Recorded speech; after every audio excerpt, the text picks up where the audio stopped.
y'all, it's Denise, and I'm doing a quick video this week because we are getting ready to go on a little road trip.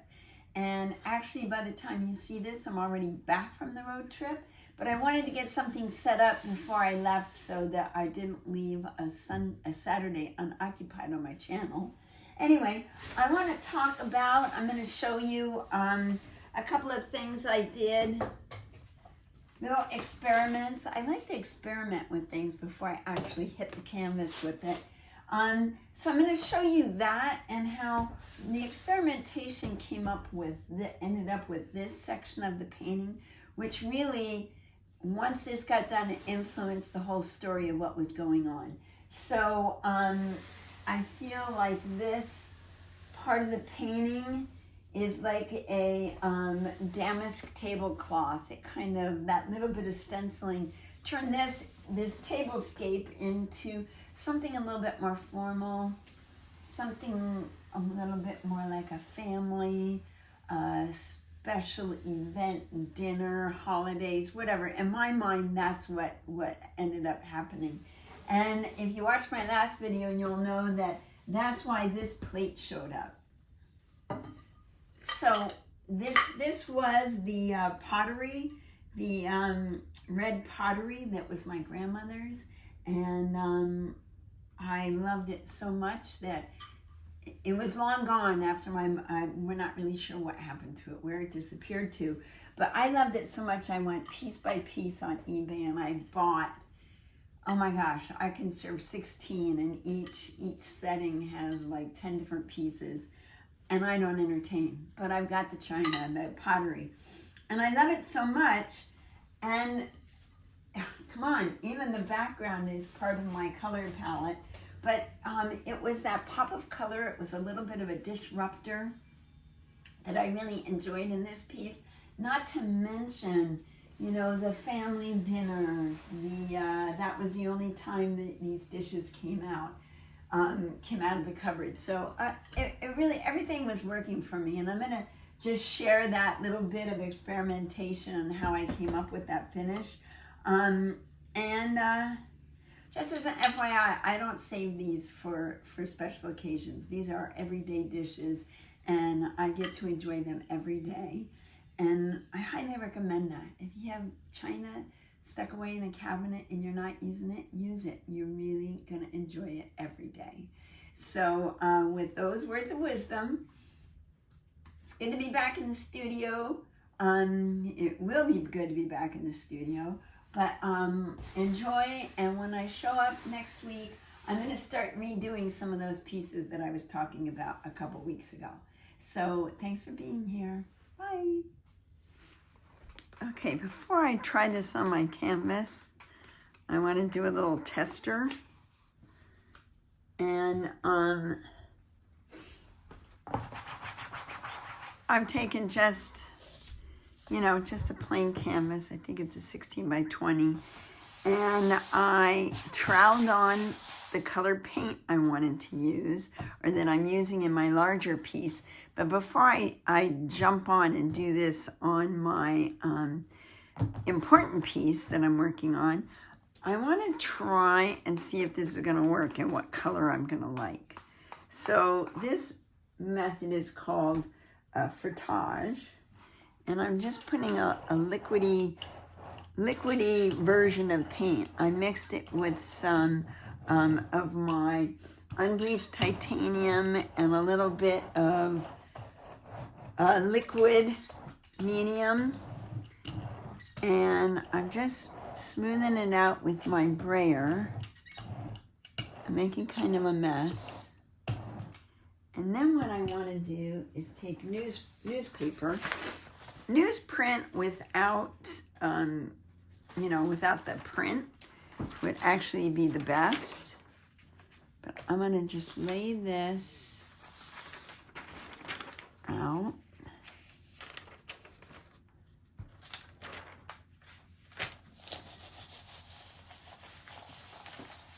Smoothing around.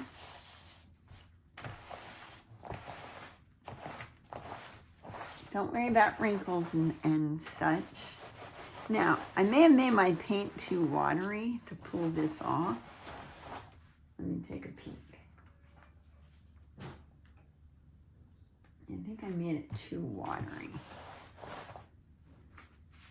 So I'm going to pull that off. Although it does look kind of cool. Maybe I can just take this.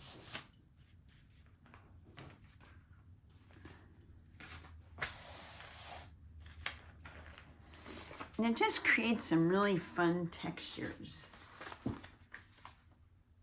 And that is kind of what I was looking for. If you can see that, hopefully, or maybe you won't get such a glare on it. But this is what I'm looking for, something really, really subtle. So I'm going to try it in this, and I'm also going to try it in black. All right, so now, I didn't really clean anything off. I'm going to go ahead and try this in black.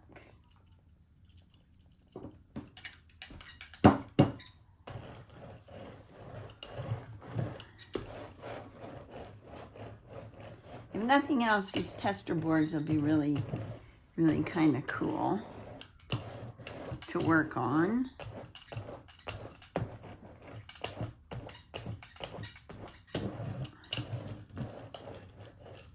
I want to try to get out as many lines as I can.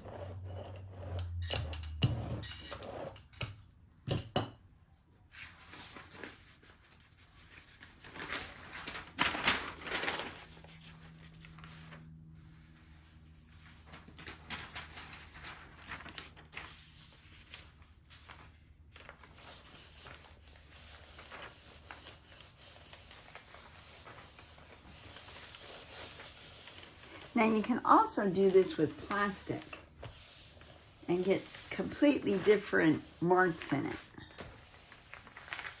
Matter of fact, when I'm in the studio and I take the plastic off a new canvas, sometimes I'll use that big sheet of plastic to do this effect.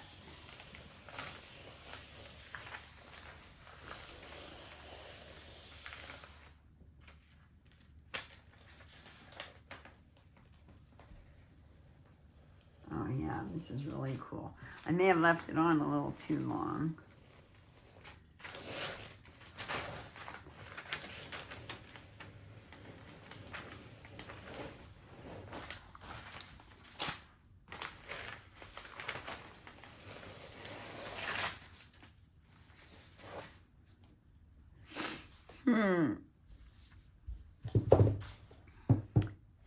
I think what I could have done is made this black much more diluted, and I would have ended up with a completely different look. Okay, I'm gonna have to try that again, but I do not have another canvas ready, so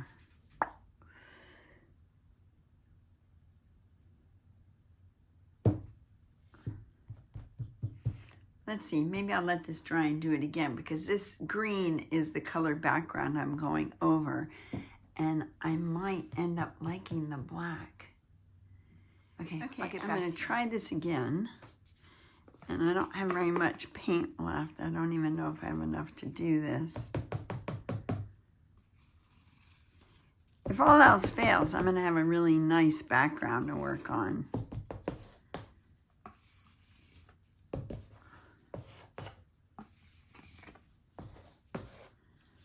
And this time, I'm just going to take my trowel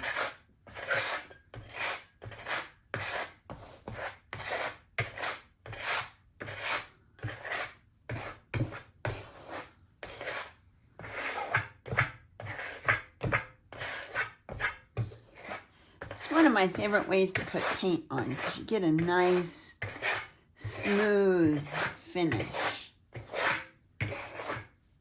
So that's probably going to be enough for me to test the effect that I want. And it's the last of my paint.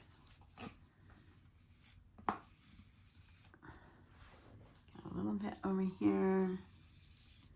I'm scraping the bottom, as they say.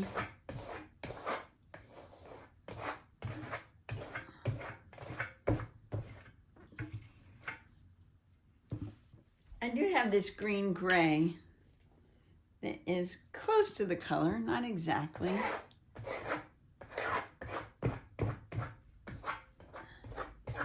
It might allow me to get a little bit more coverage.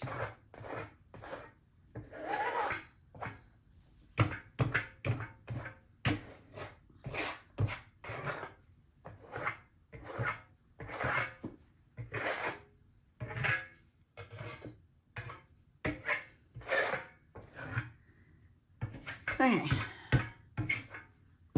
let me let that dry. Okay, I'm going to try this one again. And I've got, let me get this black paint mixed. And again, it's black with liquid medium mixed in with it. And right now it looks pretty milky. But once it dries, I think it'll dry black. We're gonna see. Because again, we're testing.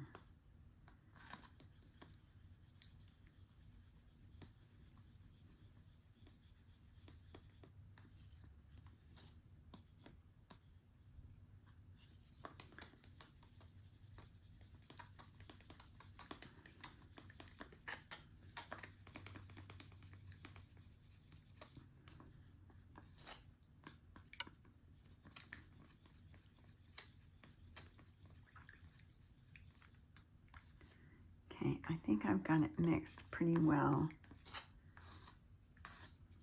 Get my newspaper out here.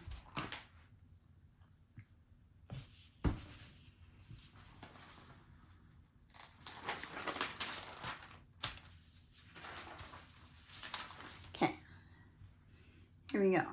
I'm gonna put a little bit of this on.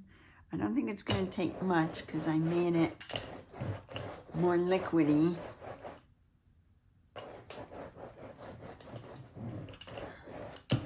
And I could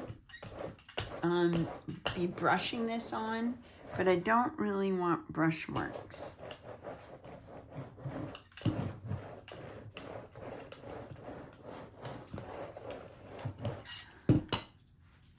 So this time I'm going to pull it off pretty quick.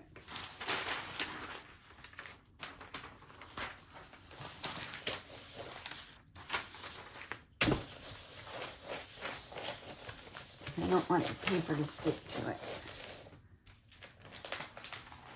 Oh yeah, that's kind of pretty. That's more what I was looking for. Okay.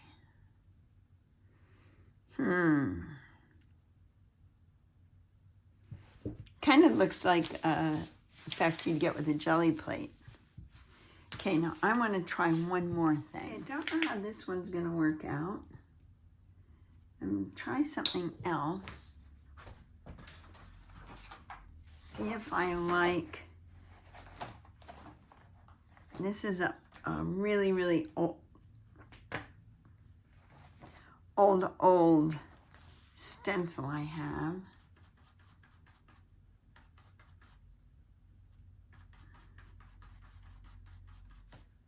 And I want to see if maybe, now when you're stenciling, the best way to do it is don't get a lot of paint on your brush.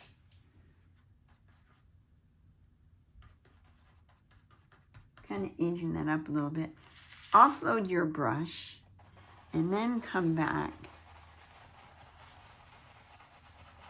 and do the stencil. Don't put a lot of paint on because you can always come back and add more paint. And I'm letting the paint run out here so I get kind of a faded feel of it.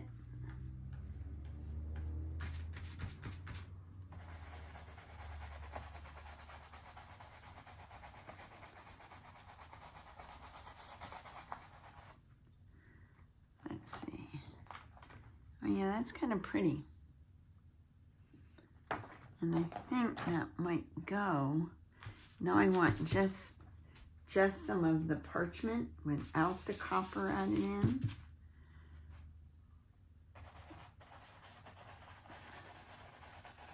To create some depth and some variation. And you're best if you just do little circular motions. And if you don't get your paint all loaded, your brush loaded up, then you don't have to worry about bleed marks underneath your stencil.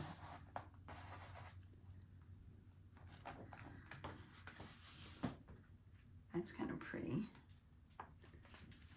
And then maybe I'll come back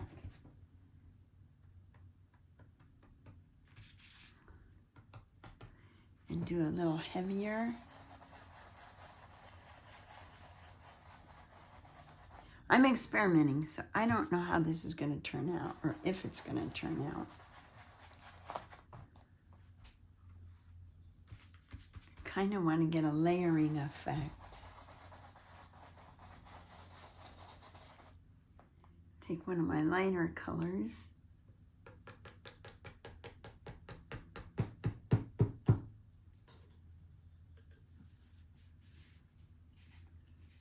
I gotta clean that little end out if I want to get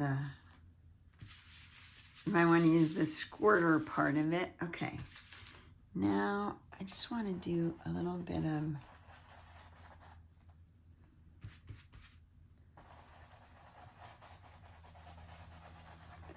in my mind. I think this is going to create depth, but we'll see what it actually does.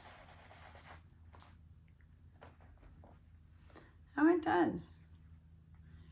That's really pretty, but I'm not sure it's going to work with what I'm doing. It is really pretty. I like the layering. Got